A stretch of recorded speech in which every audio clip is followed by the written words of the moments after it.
안녕하세요. 정원 조성 수업을 시작하도록 하겠습니다.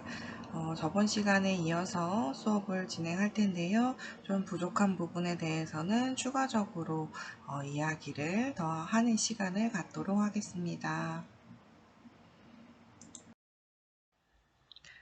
12장 누가 식물을 두려워하는가? 초본 식물 통제 불가능한 디바들로 시작을 하겠습니다.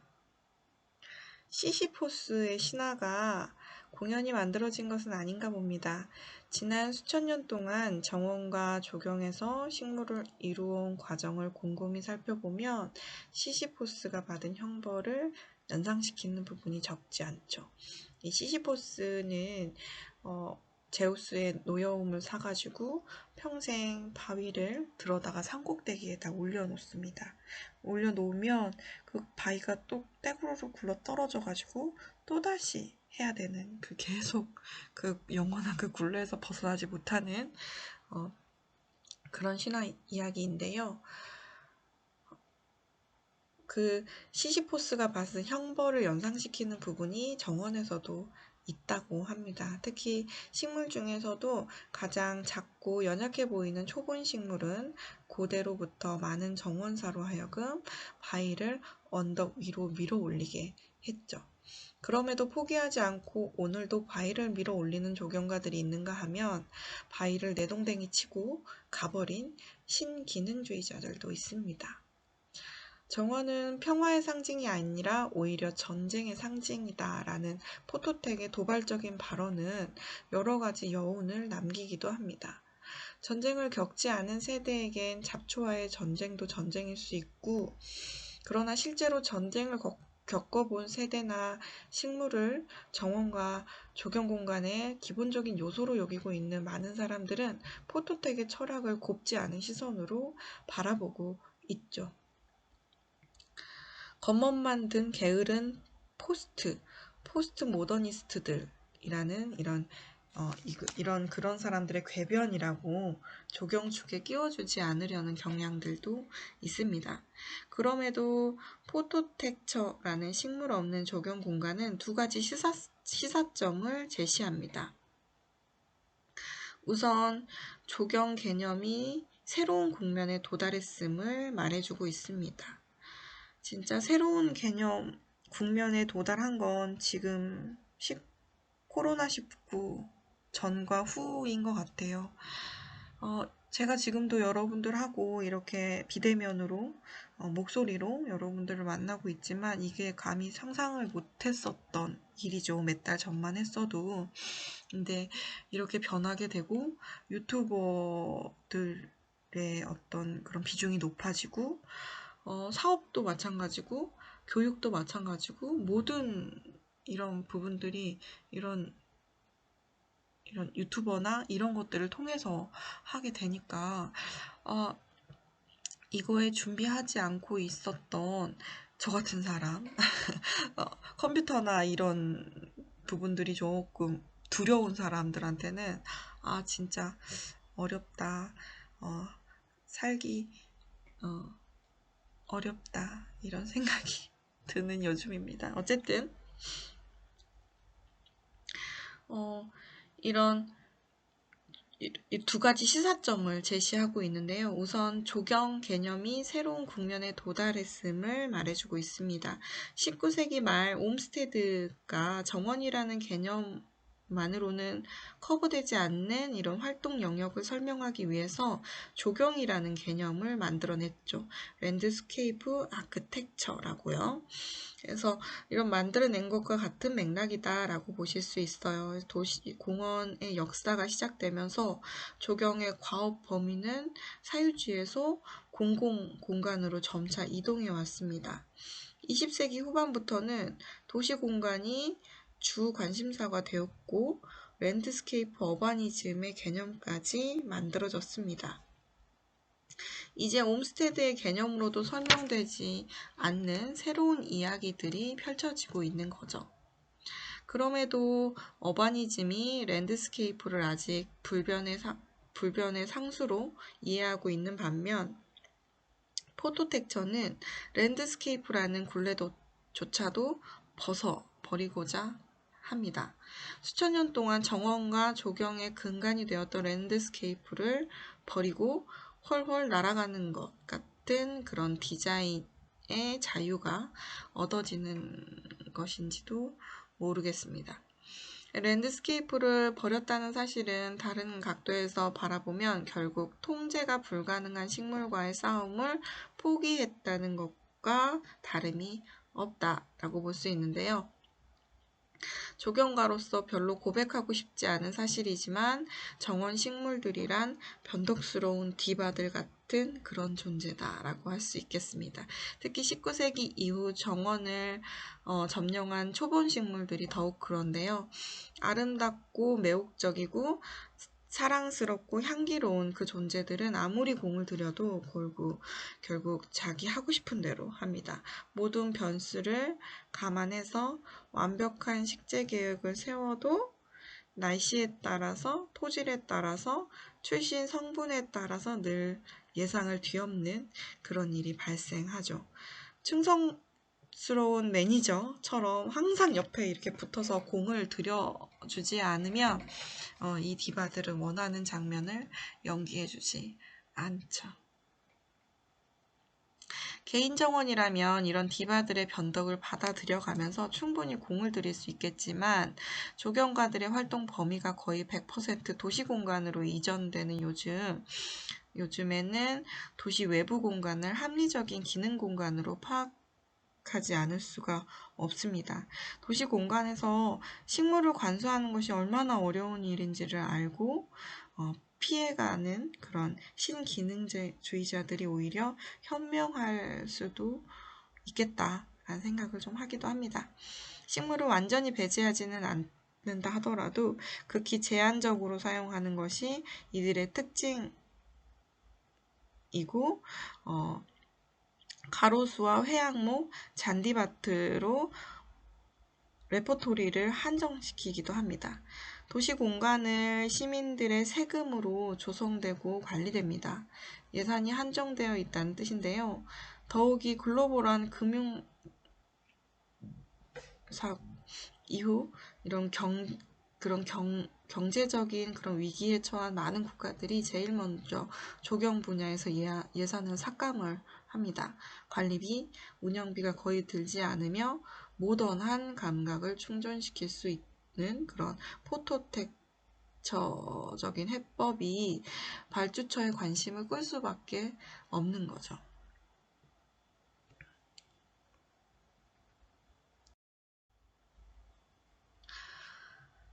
한편 1870년에 윌리엄 로빈스라는 사람이 식물에게 자유를 되찾아준 분이라고 보실 수 있겠는데요. 이후 칼 페르스터 등의 육종가들이 무수한 초본 식물을 만들어서 식물거리를 늘려준 이후 생태주의자들까지 합세해서 도시공간의 생태화를 지지하면서 가로수와 회양목과 잔디밭 외에 더 많은 것들을 요구하고 시민들도 날로 이렇게 증가하고 있었죠. 요구들이. 게다가 도시 생태 네트워크 라던가 내지는 비오톱 지수 등의 도입으로써 도시의 그런 속에 식물이 그저 식물이 아니라 도시 생태계를 이루는 근간이다. 생태 지수가 되어가지고 숫자로 둔갑을 했습니다. 그러므로 도시 공간을 조성하는 담당자들은 운영관리비 절감과 생태 지수, 시민들의 요구사항 사이에서 아슬아슬하게 균형을 잡아가야 하죠. 도시 속에서 식물은 결코 포기하지 않으려는 조경가들의 비율이 더 높은 것만은 불변의 진리입니다.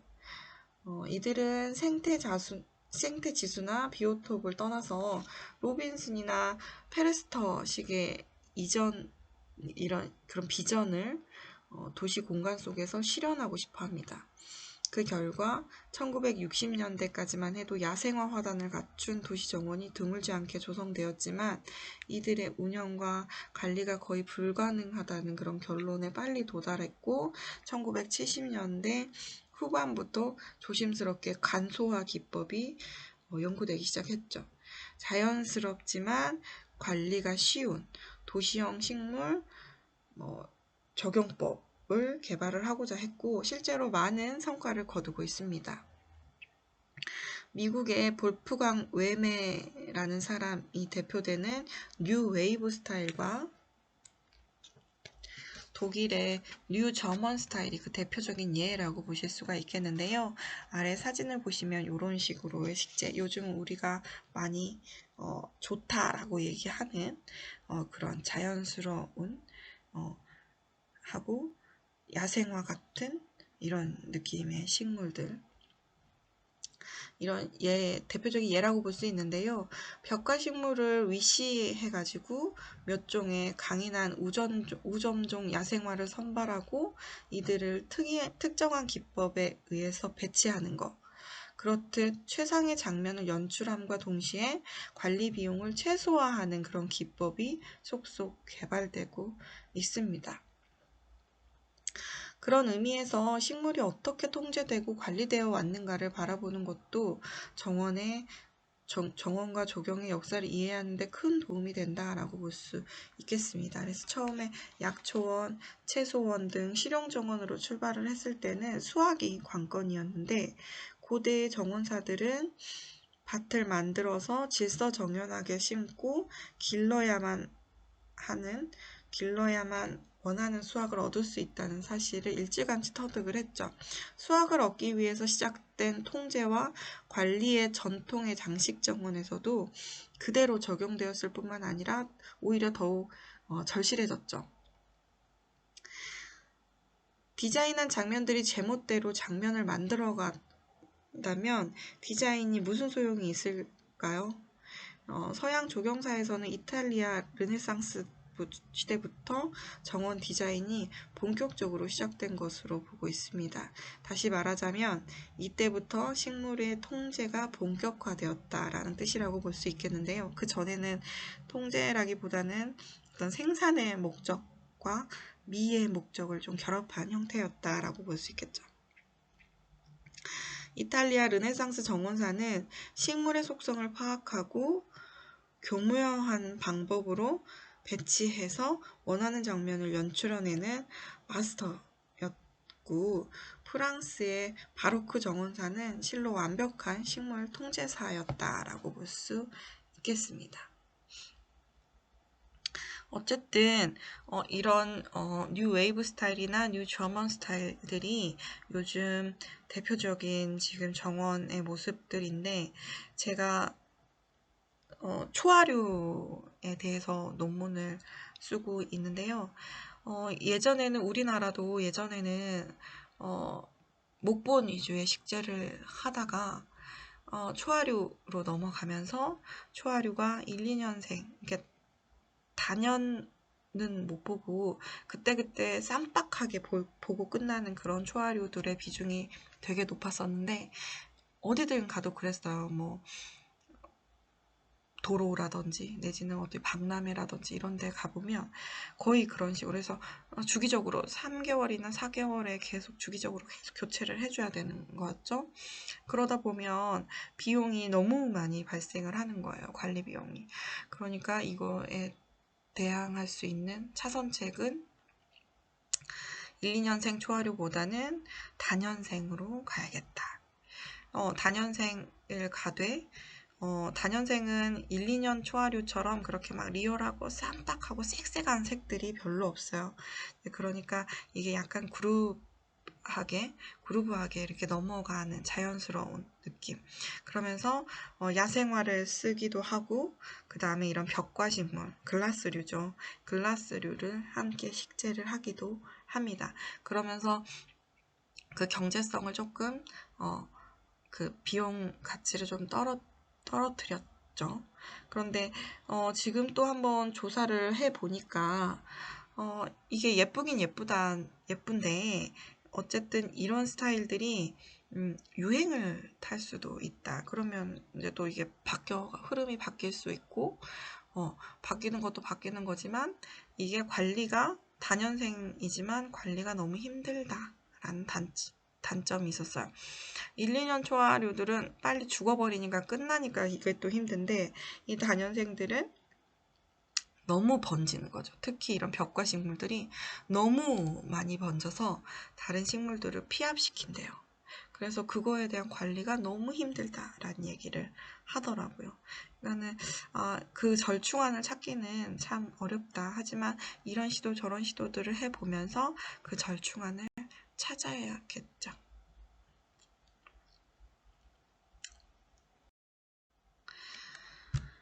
다음은 사이프러스, 회양목, 자작잎 서나무에 대한 얘기인데요. 누가 식물을 두려워하는가? 앞서 이탈리아 르네상스 정원에 대해서 얘기하면서 프랑스 바로크 정원사로 얘기를 마무리했죠.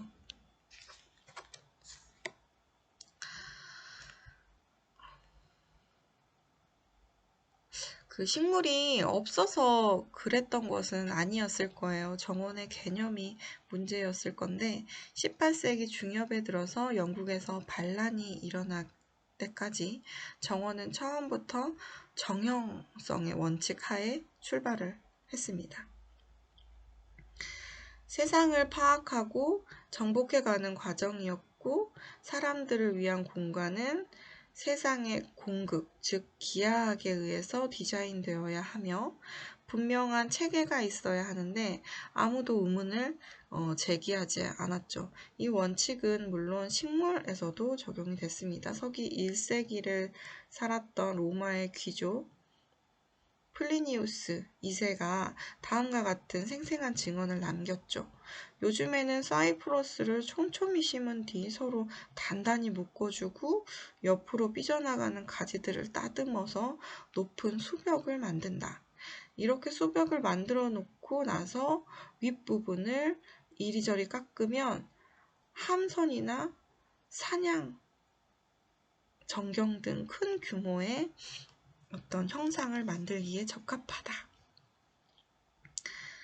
그러니까 토피어리란 얘기예요. 나무를 다듬어서 형상을 만들어내는 토피어리는 기원전 1세기 말 로마에 살았던 마티우스라는 사람에 의해서 시작했다라고 전해지는데, 그러므로 이런 플리니우스가 위에 편지를 썼던 기원 후 1세기 무렵에는 토피어리 기술이 상당히 발달해 있음을 짐작할 수 있습니다. 지금도 이탈리아 등 지중해 지역 경관에 독특한 개성을 부여하고 있는 사이프러스는 칡백나무과의 상록 교목으로서 기둥처럼 쭉 뻗어나가는 것이 특징이며 잎이 거의 검은색에 가까운 진한 녹색으로서 풍경화의 모델이 되기 위해서 존재하는 나무 같습니다. 솔방울이 있지만 이용할 수 없고 열매는 독이 있어서 먹지 못하고 폭이 좁아서 그늘도 두리우지 않지만 그 독특한 외모를 이용해서 과수원 가장자리에 줄지어 세움으로써 영토의 경계를 표시하는 데 쓰였고, 그대로 줄지어 세워두기만 해도 충분히 경계선 역할을 할 수 있었음에도 거기에 머물지 않고 자를 대서 반듯하게 깎아줌으로써 이탈리아 정원의 역사가 시작되었다고 해도 과언이 아니겠습니다. 고대 로마부터 르네상스를 거쳐서 바로크에 이르기까지 정형적인 정원에서 썼던 식물의 종류는 그리 다양하지 않습니다. 길들일 수 있는 식물들만 정원에 들였고 이들은 또 다시 일정한 시스템에 의해서 배치됐고 유실수 역시 격자형 또는 5점형으로 배치해서 반듯하게 자른 울타리를 둘러서 한 점 흐트러짐이 없게 했죠. 영지를 벗어나면 언제나 야생의 자연이 기다리고 있었고 굳이 내 울타리 안에서 자연스러움을 지킬 이유가 없었죠. 더욱이 전시용, 과시용의 어떤 화려한 정원을 소유했던 것이 지배층이었고 내 소유의 것들은 통제하지 못하는 것은 권력의 어떤 취약점으로 여겼을 겁니다. 그래서 사이프러스, 주목, 회양목 등 상록식물을 반듯하게 잘라서 만든 수벽은 정원의 기본적인 틀을 이루는 녹색의 건축 자재로 파악이 되었죠. 다만 사이프러스를 벽처럼 세우고 묶어주면 공기가 통하지 않아서 잎이 죽는 경우가 많고, 회양목과 주목은 성장 속도가 느려서 10년 이상 공을 들여야 효과를 낼 수 있었죠. 이런 점을 보완하기 위해서 다양한 도구와 기법을 고안해냈죠. 트렐리스나 틀을 만들어서 그 양쪽에 대고 식물을 묶어 기른 후 자르고 휘고 잡아당겨서 녹색의 구조물을 만드는 거죠. 관건은 트렐리스가 보이지 않게 하는 것인데요. 바로크 정원의 어마어마한 수벽들이 얼핏 보기에는 식물로만 이루어진 것 같아 보이지만 대개는 내부에 이렇게 틀이 존재하고 있다는 겁니다. 물론 끊임없이 건축 재료로 쓸만한 그런 식물들을 찾아서 실험을 했고, 16세기에 이미 자작잎 서나무가 그 목적에 가장 부합하다는 점을 발견했습니다. 자작잎 서나무는 지주목 없이도 고추 자라고 주목 등의 상록성에 비해서 성장 속도가 빠르다는 장점이 있죠. 잎이 싱그러운 녹색은 사이프러스의 검은 녹색과 어우러져서 화음을 이루고, 그 밖에도 바닥에서부터 촘촘하게 잔디가 돋아서 흙이 보이지 않고 겨울에도 쓸만한 그런 구조물을 보여줌으로써 낙엽수의 단점을 보완했죠. 수벽을 만들기에 가장 맞춤인 나무로 인정받은 자작잎 서나무는 곧바로 바로크 정원의 스타로 부상했죠. 그렇게 자작나무, 서나무로 만든 수벽 샤밀이라는 거 하는데, 이 샤밀은 별도의 명칭을 가졌고, 단순한 생울타리의 범주를 벗어나서 공간을 자유자재로 만드는 건축 요소로 각광을 받았죠. 이 점은 지금도 달라지지 않습니다. 정원 한가운데 있는 풀밭이 가장 사랑스러웠다. 진한 녹색으로 반짝이는 잎을 배경으로 열매를 가득 매단 레몬 나무와 오렌지 나무들이 풀밭을 사방에서 둘러싸고 있으며, 열매와 함께 꽃도 피어 향기가 정신을 혼미하게 했다. 보카치오가 14세기 중요 피렌체 외곽에 있는 빌라 정원을 묘사한 장면입니다. 얼핏 사랑스러워 보이는 풍경을 곰곰이 뜯어보면 오렌지 나무 역시 사이프러스처럼 일렬로 심어서 정원 가장자리에 세워놓았음을 알 수 있습니다. 당시의 사파를 보면 오렌지 나무로 만든 생울타리가 적지 않게 묘사되어 있고, 그중 가장 대표적인 그림이 보티첼리의 프리마베라라고 볼 수 있겠습니다. 오렌지 나무나 레몬 나무를 이렇게 정원에 직접 심어서 수벽을 만들기도 했지만, 대개는 대형의 테라코타 분에 심어서 예쁘게 다듬고 사각형 잔디밭의 가장자리, 연못가 혹은 테라스 옹벽에 배치해서 장식적인 효과를 높였습니다. 이렇게 오렌지 나무조차 일정한 규율에 묶었던 그런 시대였으므로 초변육 역시 통제하려 들었을 것입니다. 키 작은 회양목을 사방에 둘러서 만든 화단에 꽃을 심고, 키가 크거나 줄기가 가늘어서 열 밖으로 나가는 것들을 틀을 만들어서 고추 세우고, 부피가 큰 것들은 둥글게 깎아서 일정한 형태를 만들어서 나름대로 질서를 지키고, 그리고 초본류들의 다양한 형태와 색, 질감, 그리고 무엇보다도 가을이면 시들거나 죽어버리는 이상한 속성으로 인해서 정연한 그런 장면을 연출하는 것은 불가능했기 때문에 바로크 후기로 접어들면서 초본류는 결국 정원에서 쫓겨나게 됩니다. 이들을 내몰고 그 자리에 채택한 게 자갈이나 모래, 모자이크 조각 등을 깔아서 느낌을 대신하거나 회양목이나 잔디로 직접 문양을 만드는 것이었죠. 이 시대에는 과일나무의 달콤함이나 꽃향기, 시원한 그늘, 잎의 푸름과 아름다움 등 식물 자체가 주는 즐거움보다는 공간의 질서가 우위에 있었다고 볼 수 있겠습니다.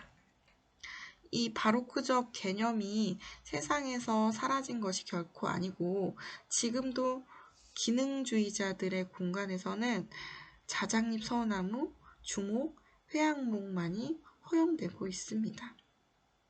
초본류들을 몰아내고 그 자리를 채색된 모래로 대체했던 바닥 문양 기법은 20세기 중반에 브라질의 로베르토 브룰리 막스가 재발견하면서 응용을 했고, 이후에 마샤 슈왈츠의 베이글 가든에서 다시 나타나고, 그 뒤에 포토텍처라는 이름으로 새로운 조경 개념을 만들어내는 열쇠가 되었고, 초본 식물의 어두운 존재임이 틀림없이 표현됐었죠.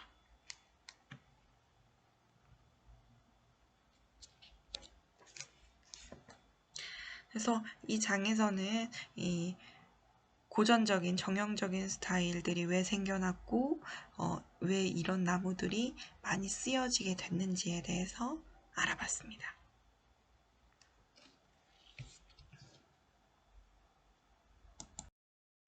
네, 이번 챕터에서는 제가 말을 너무 많이 해가지고 보이는 게 좀 적었을 수 있습니다. 다음 시간에 많이 보여드리겠습니다. 감사합니다.